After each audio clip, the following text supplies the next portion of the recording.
बिस्मिल्लाहिर्रहमानिर्रहीम, अस्सलाम वालेकुम। खेलों की खबरों पर तबसरों और तज्जियों सजे स्कोर के एक और प्रोग्राम के साथ सैयद या हुसैनी आपकी खिदमत में हाजिर है। किसी भी इमारत की बुनियाद मजबूत ना हो तो उसका तवील अरसे तक कायम रहना मुमकिन नहीं होता।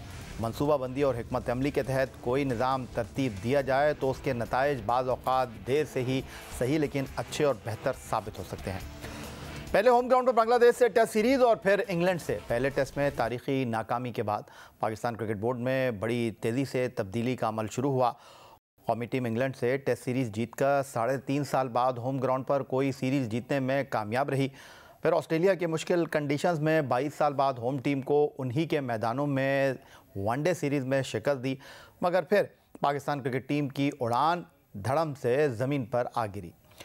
पाकिस्तान टीम का ऑस्ट्रेलिया के खिलाफ T20 मैच जीतना ख्वाब ही साबित हुआ। ऑस्ट्रेलिया अपने अहम खिलाड़ियों के बगैर मैदान में उतरी, लेकिन उस पर भी पाकिस्तान की स्टार्ट से भरी टीम उन्हें शिकस्त ना दे सकी और ऑस्ट्रेलिया ने पहली मरतबा T20 सीरीज़ में पाकिस्तान के खिलाफ क्लीन स्वीप किया।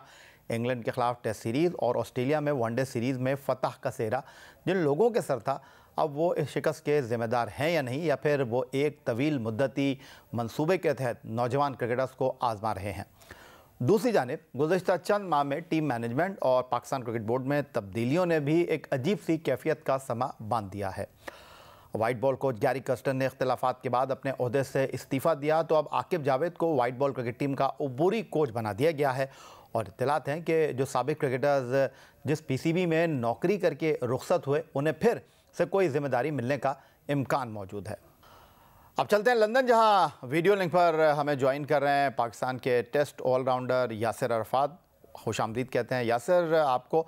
यासिर, पाकिस्तान क्रिकेट टीम ने इंग्लैंड के खिलाफ पहले टेस्ट में शिकस्त के बाद शानदार कमबैक किया। 3.5 साल बाद होम ग्राउंड पर हम जो जीत का फार्मूला ढूंढ रहे थे उसे अमली जामा पहनाने में सेलेक्टर्स और मौजूदा वाइट बॉल क्रिकेट टीम के हेड कोच आकिब जावेद ने मरकज़ी किरदार अदा किया।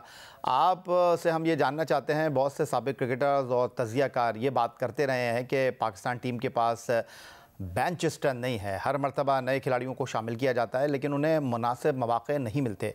अब दौरा ऑस्ट्रेलिया और जिम्बाब्वे के लिए जो वाइट बॉल टीम मुंतखब की गई है और इंग्लैंड के खिलाफ कामरान गुलाम का डेब्यू, उसमें जहां पाकिस्तान को कामयाबी मिली वहां T20 सीरीज़ में शिकस्त भी हुई। जब आप तजुर्बात करेंगे और हदफ बड़े टूर्नामेंट होंगे तो इस तरह की शिकस्त पर हमें तनकीद बराए तनकीद करनी चाहिए या नई मैनेजमेंट और खिलाड़ियों को मज़ीद वक्त देने की ज़रूरत पर जोर देना चाहिए?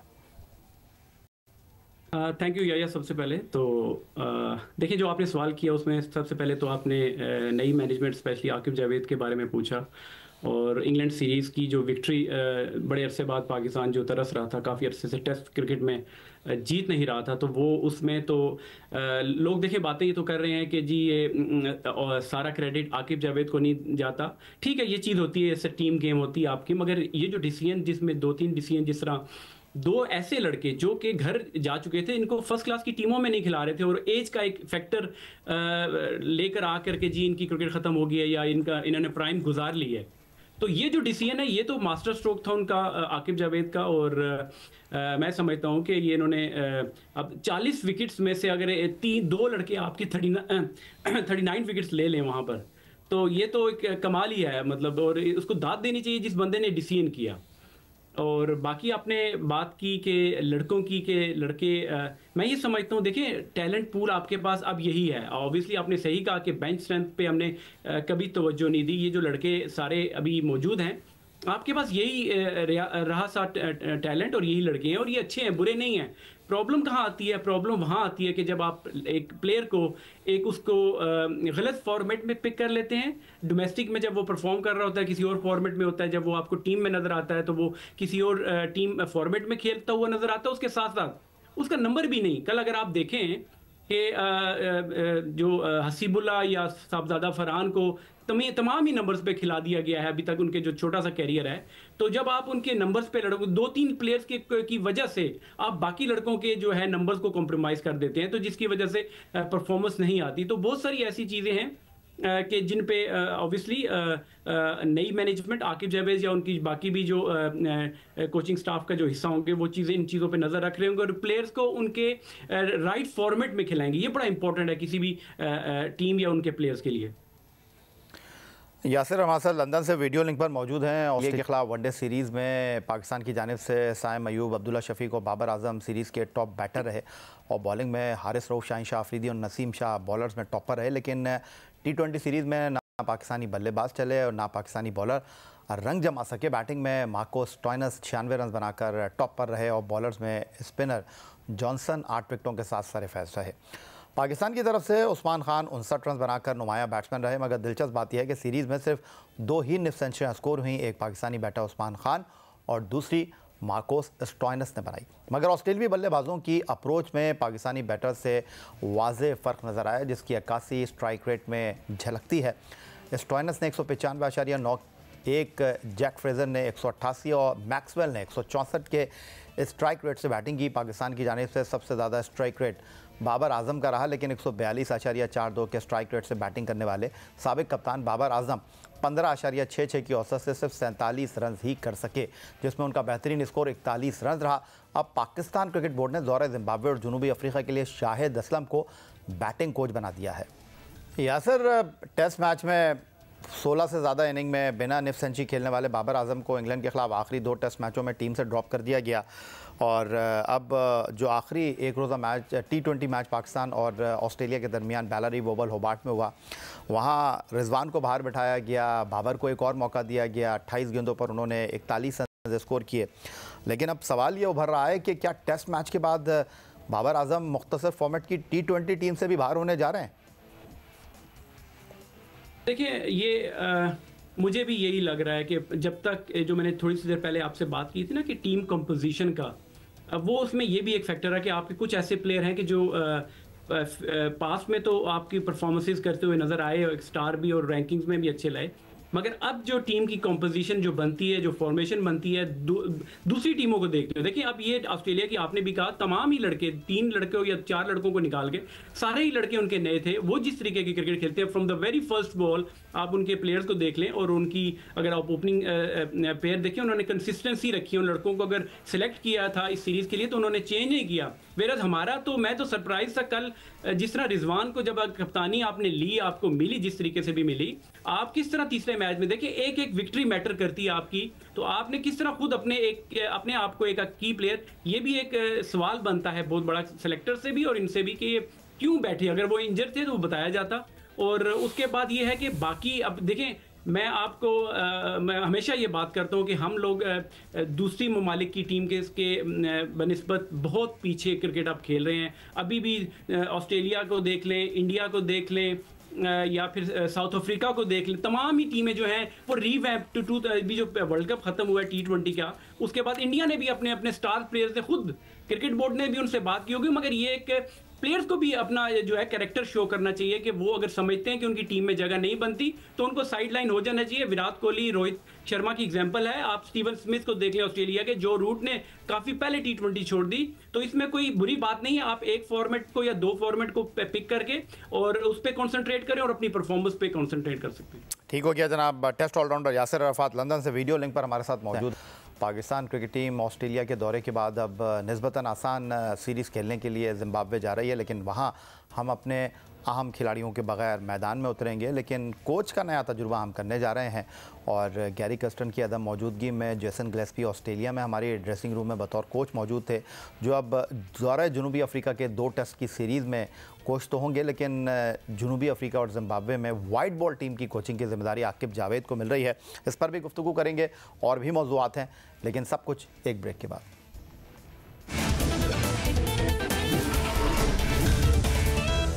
पाकिस्तान क्रिकेट में कुछ ऐसे खुशकिस्मत लोग भी हैं जो हर क्रिकेट बोर्ड में कभी जगह बना ही लेते हैं और उनमें से एक टेस्ट ऑलराउंडर अज़हर महमूद साहब भी हैं। और अज़हर महमूद साहब का मुस्तकबिल अब क्या है आकिब जावेद के आने के बाद, क्योंकि अज़हर महमूद भी टेस्ट फास्ट बॉलर हैं और आकिब जावेद भी, तो एक वक्त में 2 फास्ट बॉलर तो टीम में रह नहीं सकते। लेकिन अज़हर महमूद को लाए इसलिए थे पाकिस्तान क्रिकेट बोर्ड के वो जेसन गिलेस्पी और गैरी कर्स्टन के दरमियान ब्रिज का किरदार अदा करेंगे, बोर्ड और गैर मुल्की कोचेस के दरमियान। लेकिन जब हम बांग्लादेश से टेस्ट सीरीज़ 2-0 से रावलपिंडी में इस साल हारे, तो अज़हर महमूद ने कहा कि हमारे पास स्पिनर ही नहीं है, और फिर उन्हीं स्पिनर के साथ हमने इंग्लैंड को 2 टेस्ट मैचों में हरा दिया। वो कह रहे थे टर्निंग टैग नहीं बना सकते, आकिब जावेद ने टर्निंग टैग बनाकर इंग्लैंड को ट्रैप कर लिया। तो अब Aqib Javed grass root level cricket को बेहतर समझते हैं, फैसले भी करते हैं, चैलेंजिंग डिसीजन भी लेते हैं। तो यासिर अरफात साहब, अज़हर महमूद का ये जो प्रेस कॉन्फ्रेंस का एक क्लिप था, आपको सुनाने का बुनियादी मकसद ये था कि अब अज़हर महमूद आपको कहाँ खड़े दिखाई दे रहे हैं? देखिए, आप जब ऐसी पोजीशन या ऐसी पोस्ट पे होते हैं और स्पेशली प्रेस कॉन्फ्रेंस में ऐसे ही जगह पे आते हैं और बात करते हैं, तो आपका एक एक लफ्ज़, एक एक जुमला जो होता है वो बड़ा मैटर कर रहा होता है और कभी वो आपकी फेवर में भी चला जाता है। सिमिलरली अगर आप इसी सिनेरियो में देखें, जिस तरह आकिब भाई ने इन डिसीजन से पहले जब वो आए, उन्होंने जो बात एक पॉडकास्ट में की थी वो उनके फेवर में चलेगी। और वेयर एज अज़हर महमूद की अगर आप बात करें, देखिए कभी कभी आपके नज़रों में कुछ ऐसे प्लेयर होते हैं जिनको आप डिस्कार्ड कर देते हैं विदाउट नोइंग के किसी को भी आप राइट ऑफ नहीं कर सकते कि उसकी एज ज़्यादा होगी या कुछ ऐसी। देखिए स्ट्रैटेजी बनी होगी, सिर्फ एक बंदे का इसमें कसूर नहीं होगा, उसमें बाकी लोग भी, उनकी भी इनपुट होगी, कप्तान बाकी प्लेयर भी मौजूद थे। मगर हाँ, ये उनका डिसीजन गलत हो गया और साबित हुआ, जिसकी वजह से उनको काफ़ी क्रिटिसिज्म का सामना भी करना पड़ा। देखिए फ्यूचर का ये है कि आप अब डिपेंड करता है, पाकिस्तान क्रिकेट बोर्ड इसका बेहतर जवाब दे सकता है। मगर जिस तरह मैंने पहले बात की और मैं अभी भी उस पर मेरा स्टांस यही है कि जब आप किसी को ऐसे पोस्ट पे और ऐसी पोजीशन पर लेकर आते हैं, मैं अज़हर महमूद की बात नहीं है, गैरी कस्टन भी अगर गए हैं टीम में, ये भी पाकिस्तान का नुकसान है। और अगर आई डोंट नो बीच में इंटरनल क्या चीज़ें हुई हैं, और अगर जेसन गिलिस्पी भी जाते हैं, क्योंकि मैंने पहले भी कहा अगर फ्रीक्वेंट चेंजेस आप ऐसे लेवल पे ऊपर करते रहेंगे तो कभी भी पाकिस्तान टीम की परफॉर्मेंस भी अच्छी नहीं होगी। और पाकिस्तान का एक जो रिवायत बन गई है कि हमारे फॉरेन कोचेज आते हैं 6 महीने साल बाद उनको निकाल दिया या वो चले जाते हैं। प्रोफेशनल इदारों में, डिपार्टमेंट्स में इस तरह नहीं होता, आप किसी की और के काम में इंटरफेयर नहीं करते। गैरी कस्टन ने जिस तरह कहा कि सिलेक्शन का ठीक है, सेलेक्टर्स मौजूद होते हैं, उनका काम 15 लड़के अनाउंस करके देना होता है।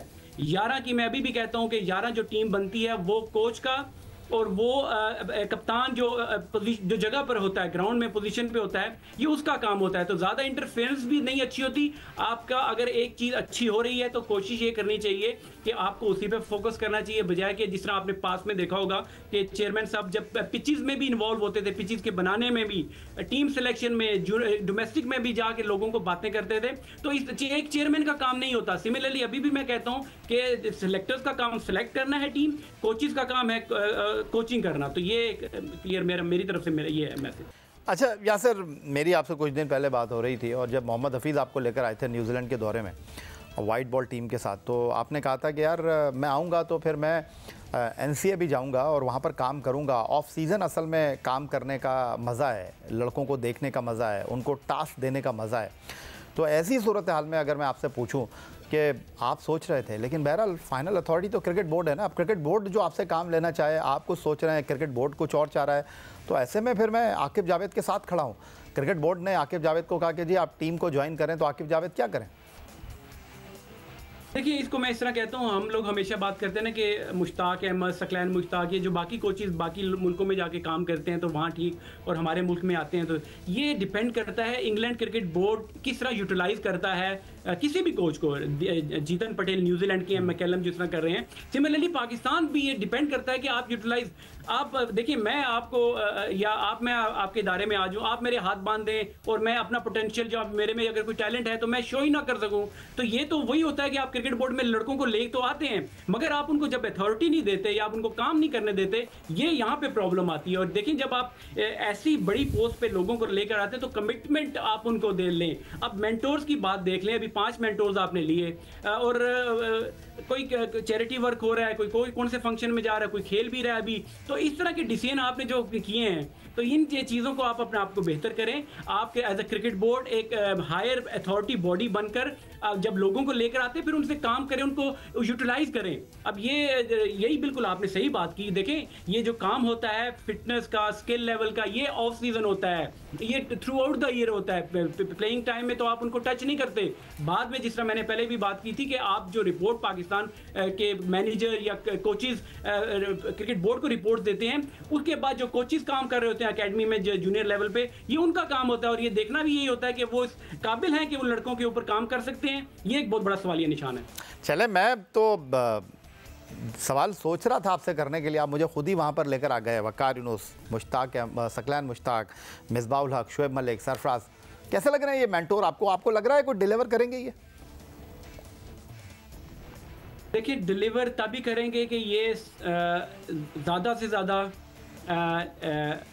हाई परफॉर्मेंस सेंटर में, ये ग्राउंड्स में फर्स्ट क्लास के इवेंट्स हो रहे हैं, जिस तरह बाकी टीम में लड़कियों के भी कंपटीशन हो रहे हैं, उसमें भी कुछ मेंटोर्स जा रहे हैं, और ये थ्रू आउट द ईयर। ठीक है, देखिए एक दो महीने की छुट्टी बंदा कर भी लेता है, कोई ऐसा मसला नहीं है, मगर जब आप ऐसी रिस्पॉन्सिबिलिटी लेते हैं तो आपको डोमेस्टिक के मैचेस में, मुझे अभी तक मैंने कोई ऐसा क्लिप नहीं देखा होगा कि डोमेस्टिक में के मैच में कोई हमारा मेंटोर कोई गया हो, जो भी डोमेस्टिक पाकिस्तान में चल रही है। ठीक है, तो ये होता है। फिर उसके बाद फिर आपने जो लड़के, ठीक है, आप वहां पे भी नहीं जाते, फिर भी कुछ लड़के ऐसे होते हैं कि जो आप समझते हैं नहीं खेल रहे, आप स्काउटिंग करते हैं, आप जाके उन लड़कों को बुलाते हैं। स्पिनर्स की प्रॉब्लम हमारे मुल्क में आ रही है, तो हमें तो जो लड़के नई टीमों में सिलेक्ट हुए उनको बुला के ओपन ट्रायल, पूरे पाकिस्तान में एक ओपन ट्रायल कराएं, जिस तरह लाहौर कलंदर पीटीबी का काम करती है। तो उसमें से लड़के जो आपको जब ओपन ट्रायल में लोग आते हैं, तो आपको जो छुपा हुआ टैलेंट होता है, जो किसी भी वजह से, सिफारिश ना होने की वजह से सामने नहीं आ सकता, तो ऐसे लड़के अगर आप ओपन ट्रायल पूरे पाकिस्तान में करवाएं,